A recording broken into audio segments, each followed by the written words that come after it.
तो चलिए जानते हैं सोलो लेवलिंग के पूरे कॉन्सेप्ट को 5 मिनट के अंदर अंदर, लेकिन शर्त है अगर आपको वीडियो जरा भी पसंद आए तो लाइक जरूर करेंगे। सोलो लेवलिंग के यूनिवर्स में हमें कॉन्सेप्ट दिखाया जाता है एब्सोल्यूट बीइंग का, जिसको आप गॉड की तरह भी समझ सकते हैं, जिसने क्रिएट किया था रूलर्स को और मोनार्क को। अब रूलर्स को उसने लाइट की मदद से क्रिएट किया था, जिनका काम था प्रोटेक्ट करना, और मोनार्क को डार्कनेस से क्रिएट किया था, जिनका काम था डिस्ट्रक्शन करना। अब ये लोग क्योंकि काफी ज्यादा कॉन्ट्रास्टिंग है, इसलिए ये लोग वॉर तो करेंगे ही। तो इनकी वॉर जो है काफी समय तक चलती रहती है, जिससे काफी ज्यादा डिस्ट्रक्शन होता है और काफी ज्यादा वॉरियर्स की या फिर इंडिविजुअल्स की जो है डेथ होती है। सारे रूलर्स पीस की तलाश में जाते हैं एब्सोल्यूट बीइंग के पास और कहते हैं कि हमें कुछ ऐसी शक्तियां दे जिससे हम लोग पीस को स्टेब्लिश कर सके और मोनार्क को पूरी तरीके से खत्म कर सके। लेकिन वहां पर एब्सोल्यूट बीइंग एकदम शांत होते हैं। अब सारे रूलर्स मिलकर ये फैसला करते हैं कि भाई मोनार्क को तो हम बाद में देखेंगे, पहले एब्सोल्यूट बीइंग को पकड़ो, क्योंकि वो कुछ करना ही नहीं चाहता। वही चाहता है कि हम लोग जो है आपस में ऐसे लड़ते रहे और मरते रहे।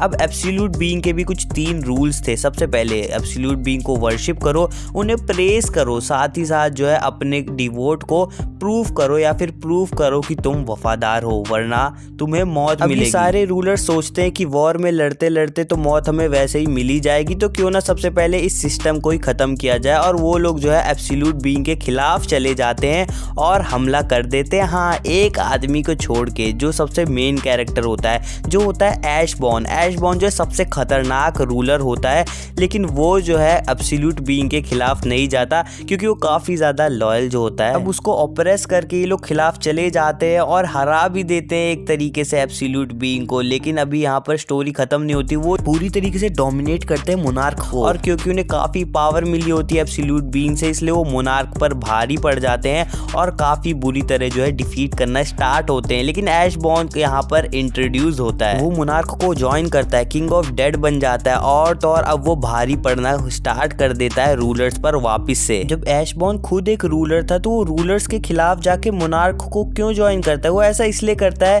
क्योंकि रूलर्स जो है अपना फर्ज नहीं निभा रहे होते, उनका काम प्रोटेक्ट करना होता है, लेकिन वो खुद एब्सोल्यूट बीइंग के खिलाफ चले जाते हैं। अब ऐशबॉर्न के पास होती है कुछ हिडन एनर्जीज। वो जैसे ही अराइज बोलता है, वैसे ही जितने भी डेड इंडिविजुअल्स होते हैं वो सारे शैडोज के रूप में ट्रांसफॉर्म होके उसकी खुद की टीम में आ जाते हैं और उसको काफी ज्यादा डोमिनेटिंग बना देते हैं। लेकिन अब उसे मिलता है सबसे बड़ा धोखा। वो मोनार्क्स को ज्वाइन करता है और हाँ, उसे मोनार्क्स ही धोखा देते हैं, लेकिन सारे नहीं, 2 मोनार्क्स जो होते हैं राकेन और बैरन। अब वो ये सोचते हैं कि जब ये खुद टीम बदल के आया है तो ये हमें भी कभी भी धोखा दे सकता है, और इसीलिए जो है वो खिलाफ चले जाते हैं ऐशबॉर्न के। लेकिन उसी समय पर कॉन्फ्रंट कर जाते हैं रूलर्स ऐशबॉर्न को, और वो जो है उसके खिलाफ नहीं जाते, बल्कि सारे रूलर्स जो है फॉरगिवनेस मांगते हैं ऐशबॉर्न से, और वो चीज मान भी लेता है ऐशबॉर्न। लेकिन हाँ, उसे याद रहता है कि राकेन और बैरन ने उसे धोखा दिया। लेकिन इस चलती वॉर में वो भी काफी ज्यादा डैमेज झेल चुका होता है, तो वो रेस्ट करने चला जाता है एक इनएक्टिव स्टेज में, जिस समय पर सारे रूलर्स जो है डिस्ट्रॉय कर रहे होते हैं मोनार्क को। लेकिन ये मोनार्क जो है अब पहुंचते हैं अर्थ की तरफ, क्योंकि अर्थ में काफी सारी चीजें इन्हें मिलती है। अर्थ में फिजिकल फॉर्म में इन्हें कोई भी डैमेज नहीं हो सकती। अर्थ में ये पावर को ढूंढने आते हैं, क्योंकि इनका लेवल बहुत ही अलग होता है, क्योंकि ये एंटिटीज कुछ अलग ही रूप में है, तो अर्थ में इनको ये फायदा है। अब रूलर्स और मोनार्क की जंग में इंसानों को बहुत बड़ा लॉस है, क्योंकि इन सब जंग में जो इंसान मारे जाते हैं वो बहुत ज्यादा वनरेबल है, वो इतने ज्यादा पावरफुल नहीं है। और तभी हमारे अर्थ में कॉन्सेप्ट आता है हंटर्स का, मैजिक गेट्स का, और तो और मॉन्स्टर्स का। अब जानते हैं हमारे मेन प्रोटैगनिस्ट जिनवू के बारे में, जिसका डायरेक्ट संबंध है ऐशबॉर्न से। तो चलिए ऐशबॉर्न के बारे में ही कुछ जानते हैं, उसके बाद हम धीरे धीरे बढ़ते बढ़ते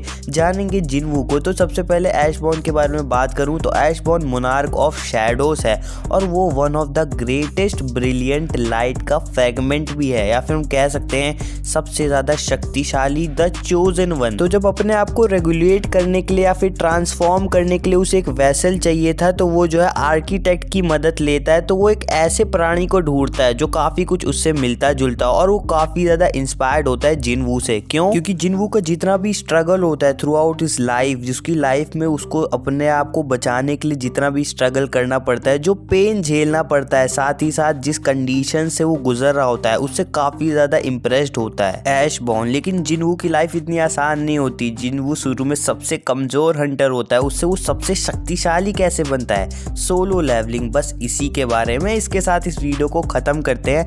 उम्मीद करता हूँ कुछ आपको पता चला होगा सोलो लेवलिंग के बारे में। अब मेरा मेन पर्पस आपको खाली बताना था उसके बारे में, तो अगर डिटेलिंग में बाय द वे कोई मिस्टेक हुई हो बाय चांस तो जरूर से मेंशन कर सकते हो कमेंट में। ऐसे और टॉपिक्स के लिए चैनल को सब्सक्राइब कर सकते हो, वीडियो को लाइक भी कर सकते हो। फिर मिलेंगे एक और मजेदार वीडियो में, तब तक के लिए थैंक्स फॉर वॉचिंग।